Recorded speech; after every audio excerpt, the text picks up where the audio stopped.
Baik, Assalamualaikum warahmatullahi wabarakatuh. Kami dari kelompok 3 ingin mempresentasikan seminar kami yang berjudul Hukum Pendirian dan Pembubaran Perusahaan Perbankan.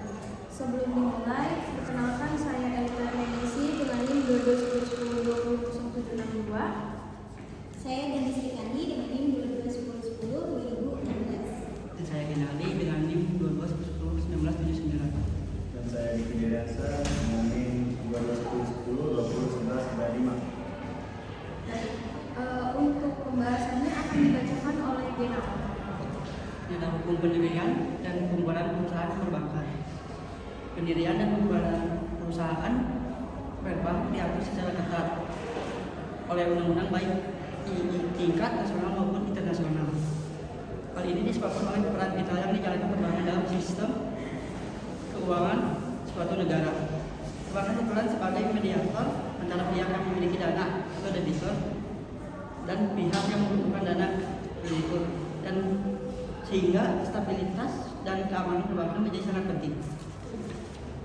Kerangka hukum utama yang pertama, Undang-Undang Perbankan atau acuan historis dan ketentuan tentang izin usaha dan kegiatan bank. Kedua, Peraturan OJK terkait perizinan keuangan dan tata kelola bank. Contoh, PJOK nomor 12, PJOK nomor 3 2021. Perizinan pendirian bank PHI.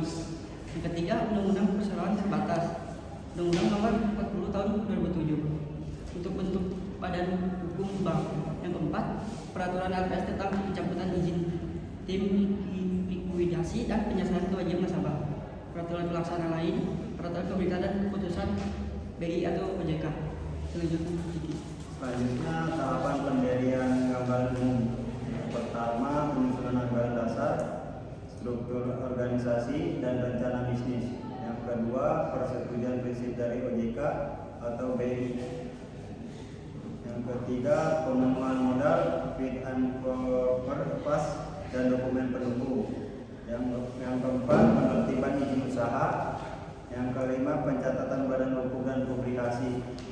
Selanjutnya, persyaratan pendirian perusahaan perbankan. Yang pertama, perizinan perusahaan perbankan memerlukan izin resmi dari otoritas perbankan yang biasanya merupakan lembaga pemerintahan yang mengatur sistem perbankan. Perizinan ini umumnya meliputi proses yang ketat, termasuk penelitian terhadap modal, struktur organisasi, dan rencana bisnis perusahaan. Yang kedua, modal. Perusahaan perbankan wajib memiliki modal yang cukup besar untuk menjamin keamanan dan stabilitas operasinya.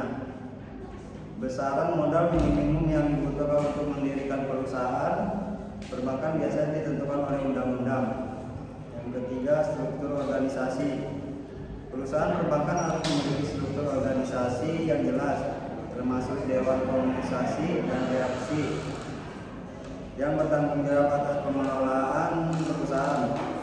Struktur organisasi ini harus sesuai dengan peraturan perbankan yang berlaku. Selanjutnya, rencana bisnis.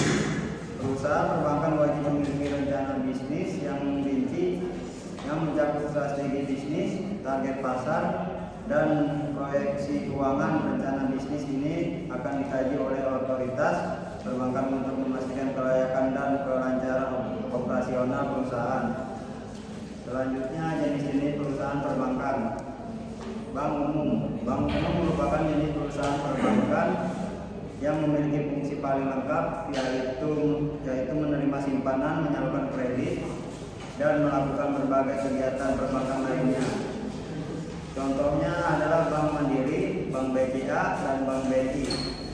Selanjutnya, Bank Perkreditan Rakyat (BPR). BPR merupakan jenis perusahaan perbankan yang melayani kebutuhan masyarakat di tingkat lokal. Mereka umumnya fokus pada pembiayaan usaha kecil dan menengah UMKM. Contohnya adalah BPR Nasional, BPR Mitra Usaha, dan BPR Harta Geraha. Selanjutnya, Bank Syariah. Bank Syariah merupakan jenis perusahaan perbankan yang berpotensi berdasarkan prinsip-prinsip syariah Islam. Mereka tidak menerapkan bunga, tetapi menggunakan akad-akad syariah seperti bagi hasil dan jual beli. Contohnya adalah bank muamalah dan bank syariah mandiri. Selanjutnya dibacakan. Selanjutnya saya akan memaparkan terkait proses pembubaran perusahaan. Tapi sebelumnya kita perlu tahu alasan pembubaran atau pencabutan izin berdasarkan hal apa. Yang pertama ada alasan sukarela. Pembubaran secara sukarela terjadi jika rapat umum pemegang saham memutuskan bank tidak lagi melanjutkan kegiatan usaha. Misalnya karena alasan bisnis, merger atau strategi pemegang saham. Meski sukarela, proses likuidasi tetap harus disetujui dan diawasi OJK untuk melindungi dana masyarakat. Yang kedua, alasan wajib oleh regulator. OJK dapat mencabut izin bank apabila terjadi pelanggaran berat, kegagalan memenuhi ketentuan permodalan dan likuiditas, kondisi solvabilitas negatif, atau jika operasional bank membahayakan nasabah maupun stabilitas sistem keuangan. Dalam kondisi ini, pencabutan dilakukan demi melindungi kepentingan publik. Alasan yang ketiga yaitu prosedur pemeriksaan dan kesempatan perbaikan. Sebelum izin dicabut, OJK melakukan pemeriksaan mendalam dan memberikan pemberitahuan resmi berisi kewajiban perbaikan. Bank diberi waktu untuk memperbaiki kondisi, seperti menambah modal atau memperbaiki tata kelola. Jika tetap gagal atau kondisinya tidak mungkin dipulihkan, barulah izin dicabut dan bank dilikuidasi. Selanjutnya, untuk proses pembubaran perusahaan perbankan ada 4 tahap. Yang pertama, tahap proses pembubaran. Pembubaran perusahaan perbankan dapat dilakukan melalui permohonan dari pemegang saham atau dewan komisaris. Permohonan ini harus diajukan kepada otoritas perbankan dan harus memenuhi persyaratan yang ditetapkan dalam undang-undang. Yang kedua, pengawasan dan penilaian. Otoritas perbankan akan mengawasi dan menilai permohonan membubarkan perusahaan perbankan.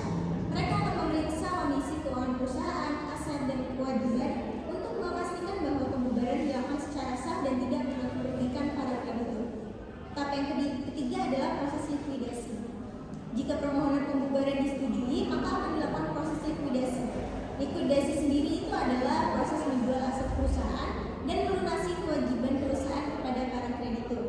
Proses ini diawasi oleh otoritas perbankan dan dapat memakan waktu yang cukup lama. Untuk tahap yang keempat adalah penghentian operasional. Setelah semua aset perusahaan terjual dan kewajiban terlunasi, maka perusahaan perbankan akan dihentikan operasinya. Penghentian operasional ini menandai berakhirnya keberadaan perusahaan perbankan tersebut. Baik, di sini ada studi kasus yaitu alur pembubaran karena pencabutan izin. Di sini ada yang pertama, OJK menemukan pelanggaran dan memberi peringatan.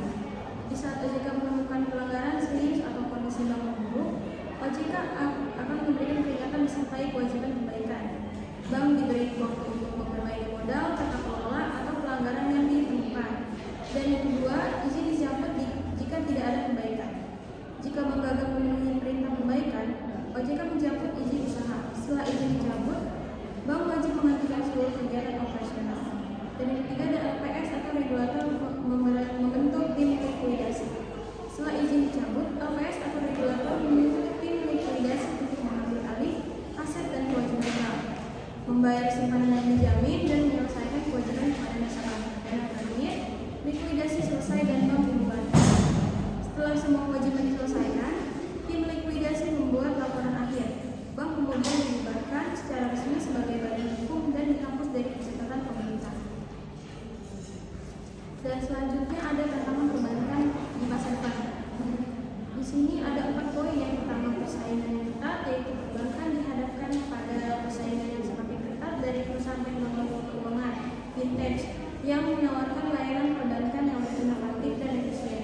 Yang kedua, regulasi yang dinamis. Peraturan perbankan terus berkembang seiring dengan perubahan teknologi dan ekonomi. Perubahan perbankan perlu mengikuti perkembangan peraturan untuk memastikan kelancaran operasinya. Yang ketiga, ada resiko cyber. Perkembangan teknologi juga menghadirkan resiko cyber yang semakin besar. Perusahaan perbankan perlu meningkatkan sistem keamanan untuk melindungi data nasabah dan menjaga kepercayaan mereka. Dan yang terakhir, keberlanjutan, yaitu perusahaan perbankan diharapkan untuk menjadi lebih berkelanjutan dalam operasinya dengan mengurangi dampak lingkungan dan mendukung kegiatan sosial.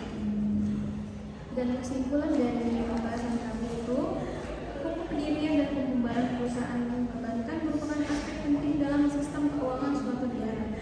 Perbankan memiliki peran vital dalam perekonomian dan memerlukan pengawasan